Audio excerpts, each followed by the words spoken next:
Well, you pull the cover off, and we've got bulge cells now. So this is just like, they're pretty much toast. That's just the end of the story. And basically the only option now is to get new batteries, frankly, which I could do. I mean, they are available. Yeah, probably not a good idea to charge these, given that they're all bulged like that. So that's the status.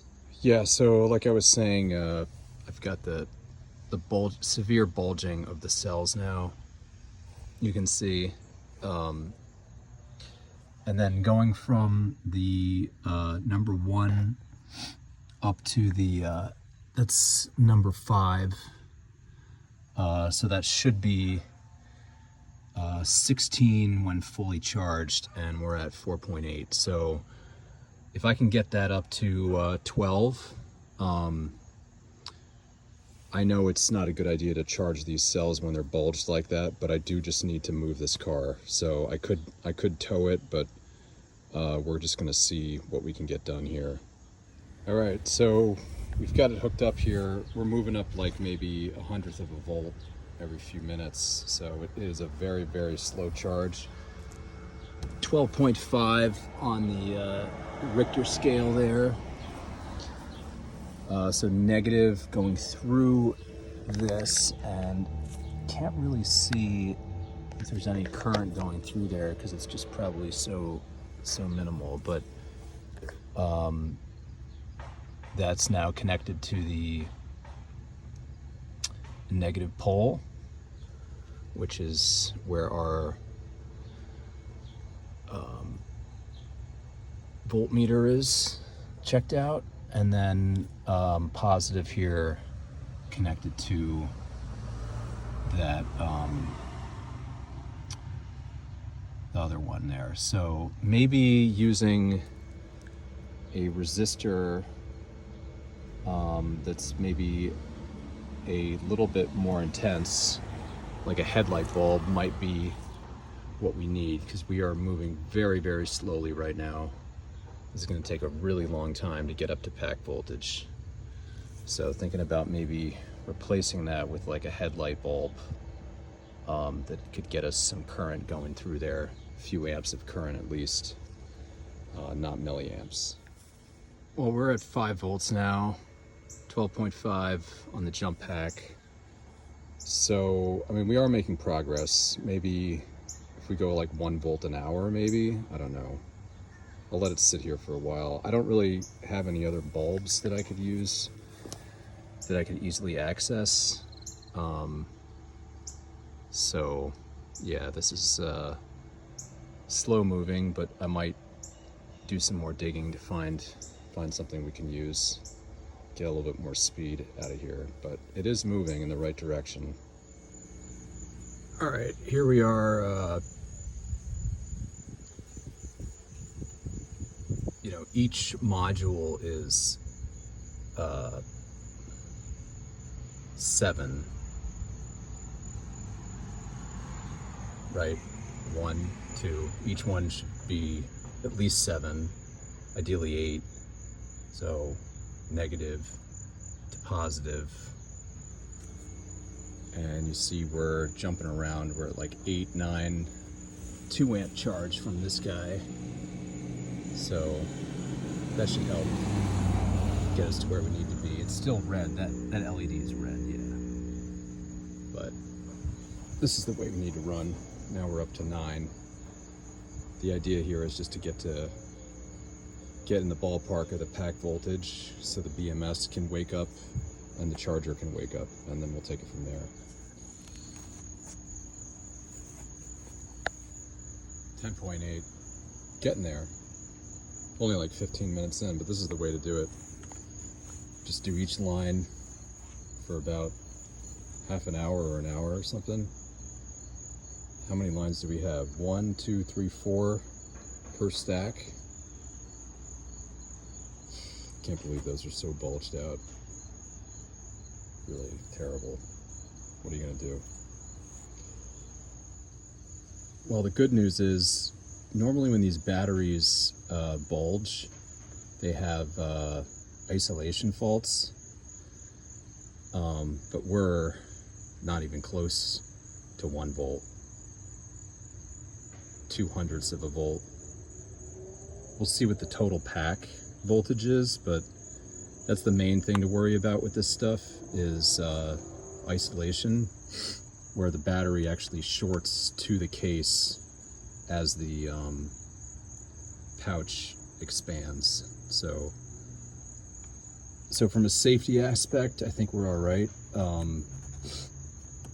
You know, these batteries are extremely well regarded for no thermal incidents. So I'm just going to keep charging. We're almost to 11 volts now, which is great. I think if we can get each pack to 12 with a 2 amp charge from that guy, I think, you know, we'll be able to kick on the charger, which is already set up to charge at a very low rate, and plug the BMS back in and have it balance everything out. So almost there now, just about probably 15 or 20 minutes running this guy. So if we could do a stack in an hour, hour and a half, it'd be great. And no isolation. But yeah, we're probably gonna have to just get new batteries. I mean, at the end of the day, these have been sitting around for 10 years. I don't know what the range is gonna be from them anyway, so it might have been time to get new batteries anyway. These did the job to get us up to speed, and now with version 2.0, we just need new batteries that, you know, have a little bit more range, but we'll see. We'll see where we're at. Yeah, so I just unplugged this guy, and that string is holding voltage, so it really didn't drop that much. And it's good to see that now that we're, you know, above 10 volts, it's moving slower, which means now we're in kind of the target band for power absorption from the battery, which is good. So gonna keep charging. All right, so we're at 12.2. If I disconnect this, it holds voltage, so that's good. I'm gonna check the individual modules now. All right, so here we are set up for the next line, going from that point across. I did check from like here to here was 3, then 6, and then from there to the next one 9, and then from there to there was 12. So each cell is absorbing, is at about 3 volts right now on the ones that we charge. So now we're going to do the next stack, and we'll see what we got when I plug it in. All right, we're plugged in. It's bouncing around at 0. That's what it was doing before, and the voltage is at 8. So before it was like jumping around a lot. Now it's pretty consistent, but this is good. We're letting the next stack charge up. So hopefully it's all making sense. We'll just keep an eye on it, that it doesn't get too high. But just to count it, if that's the ground, 1, so 3, 6, 9, 12. So that should be it. Yeah, I mean, just grateful here that lithium and lead acid is kind of compatible, DC, and the voltages are similar. Obviously not exactly the same, but like I said, I think if we get each cell to 3 volts, it will register, and we'll charge it up from there. So here's something interesting. We're almost at 12 volts already on that second line. I'm just wondering if maybe these cells discharged at a different rate or they have different capacities. So with the whole pack being discharged, I wonder what the status is of the other cells underneath. But both top stacks bulged, so anyway, we're gonna see what our isolation voltage is when we're done with all this, but I am impressed that we're almost at 12 volts on that second line, which is awesome. Yeah, so that was only about 20 minutes and we're already at 12. So, I mean, that line did start at 5 instead of 3, so it was definitely less discharge than the other ones. So is the state of a completely series pack. So I'm gonna unplug this, which is a good time. I gotta head out anyway. Don't want to run anything while I'm out, but I'm just gonna check the that we should have 333 across that line, and then we'll move on to the next one when I get back. Well, it's pretty quick to get up to 12 volts with this method, so this whole stack is done. I'm just starting on this one now. Yeah, I know we've got bulged packs, you know, it is what it is.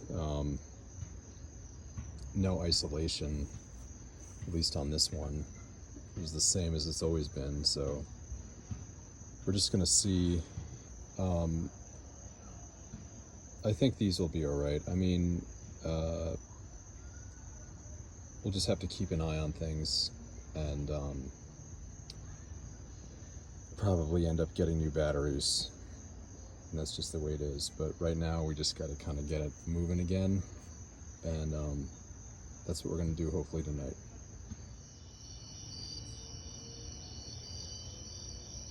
Last line. Oh, lost connection.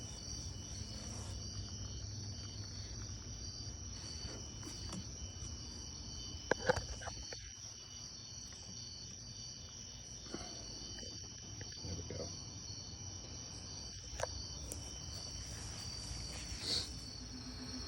Well, it's charging. I had to jump from the charger. I had to jump over the BMS to pack ground to get the charger to kick on, because the BMS has secondary cell under voltage protection on, and it won't kick on the charge MOS to allow that lead there to have pack voltage. We ran into this before, but it was just turning on the charge MOS, but it just wouldn't do it for some reason. So right now I'm just trying to charge everything. So we're like at 3.2 volts per cell. That should clear the under voltage flags, and then we should be able to charge via the BMS as normal shortly. So we're going to let it sit. Luckily the charger is set to run at only like 1 amp, so those little green wires aren't getting warm, so that's good. Well, it's charging without having to jump it, but I feel like I gotta keep those alligator clips over there in the corner just in case, because if the voltage is too low in the cells, even if we're at a voltage high enough for the charger, the BMS will not activate the discharge to activate that line there for the charger to sense the pack voltage. So now we've charged everything up to like 3.4 volts per cell, and that was enough to clear the under voltage flags and allow the discharge MOS to turn on, which allows the charger to roll. So now I'm able to balance it while we're charging here. So I'll let it run for a little while.